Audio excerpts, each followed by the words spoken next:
Day 1, Morning. My name is Samuel. I have no last name, because I was never given one. To them, I'm not a man. I'm a piece of metal, a body meant to till the soil, a name only used to give orders. But every night, I whisper a surname to myself, Samuel Freedom, because the greatest secret I carry inside is this: I was born free. I was just 5 years old, falling asleep to my mother's lullabies. Her arms were my shelter, her breath my blanket. But one morning, her breath was gone. They chained her and took her away. That day, I learned what it meant to be silent, what it meant to cry without making a sound. This morning, as I walked to the fields, the sky was gray, but inside me, a sun had risen. My heart, chained for years, felt just a little lighter. Only 3 days to freedom. 3 days. And then I would either live or vanish. But no matter what, I would never wake to the sound of a whip again. Day 1, Night. That night, Sarah came to me. All the other slaves were asleep. Only she and I remained awake. In her hands was a piece of cornbread. "If you see the morning, give thanks, child," she said. She was a mother. Her son had been sold to another plantation years ago, and now she saw me as her own. Once she told me, a mother's prayer is stronger than any chain. My eyes drifted to the sky. I used to count the stars with my mother. Then one night, she wasn't there.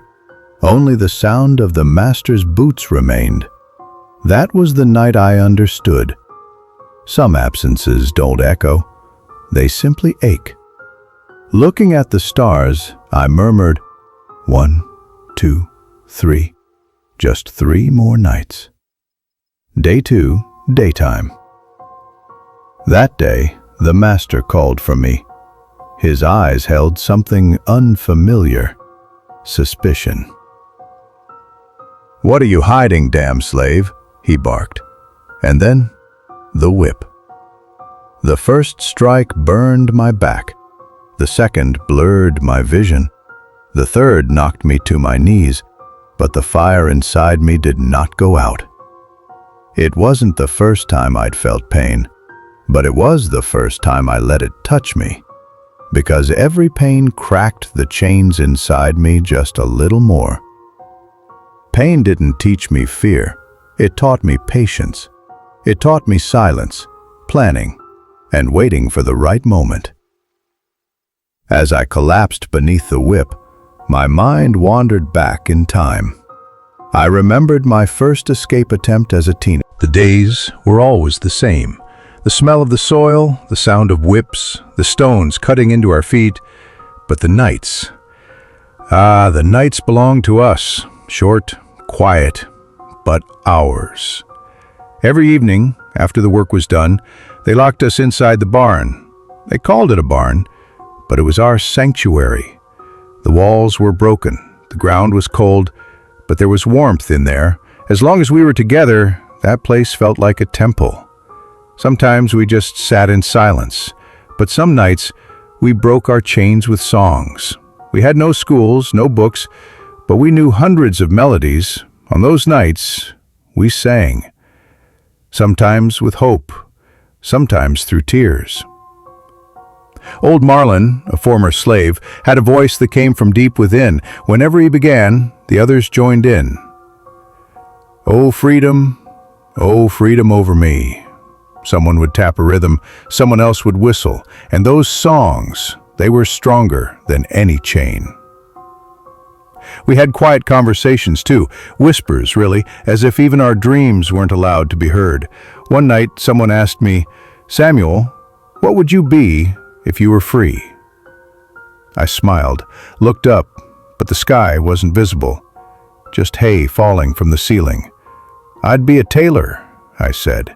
"I'd sew clothes that fit people just right, make things that make them feel seen, special." They all laughed. "We don't even wear shoes, and you want to sew tuxedos?" someone said. But there was no mockery in that laugh, only hope. I learned a lot from my mother, but what I miss most is her prayer. Every night, before sleep, she'd hold my hand and whisper, "Lord, show my boy a path. Carry not just his body, but his soul." She didn't take me to the fields when I was little, but one day the master forced her. That day, I worked beside her. She had a hoe in her hands, but also dignity in her eyes. She was a chained woman, yes, but her gaze was free. I never met my father, but I heard his name in my mother's songs. They used to call him the Black Wind, because when night fell, he'd vanish and show up the next morning in a different place. Did he escape, or was he caught and silenced? I don't know. But I had a dream as a child, to be like him. To be someone who ran through the night, left only footsteps behind. One night, I held a small boy in my arms. His name was Eli. He was shaking. "Why are you so scared?" I asked. "Because tomorrow, they're sending me away," he said. They were going to separate him from his mother, and we could do nothing. I just held him. And that night, we didn't sing. We just stayed quiet. Sometimes silence is the loudest scream. That's what our nights were like, filled with songs, whispers, losses. Because I knew when the next night came, there would be no turning back. I would run. I would either be free or forever silenced. And then, day 2, night. My plan was ready.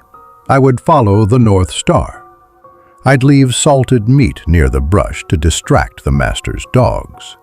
I'd drawn the map in my mind based on tales from an old slave. Slip past the fence, into the woods, to the river, then the railway, and finally, freedom. But the hardest part wasn't carrying my body. It was carrying my fear. What if they caught me? What if they punished Sarah, too?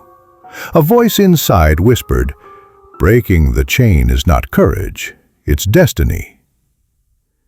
Day 3, evening. A storm broke out. Rain fell, soaking the earth with mud. But to me, it was a miracle. It would wash away my tracks. I reached the forest. Branches scraped my face. I had no shoes. My feet were torn. But I didn't stop. Behind me were shouts, barking dogs, gunshots. My heart pounded as if trying to break free from my chest. I climbed a tree, held my breath, and then Sarah's prayer echoed in my mind. "God, guide the souls in chains." Day 3, midnight. I reached the river. That river, it was a line. On one side, chains. On the other, hope. I dipped my hand into the water. It was cold, but for the first time, my heart was warm. This water will either swallow me or set me free. I began to swim. The dogs barked. A gunshot rang out. Heat struck my shoulder. A bullet. But I didn't stop. With every stroke, I peeled the chains further from my soul. And then, as my breath ran out and my eyes closed, one final thought echoed inside me. Death, living without freedom, was already death. Some men are born with chains, some accept them, but only a few break them. I am one of them. I am Samuel. I am Samuel Freedom.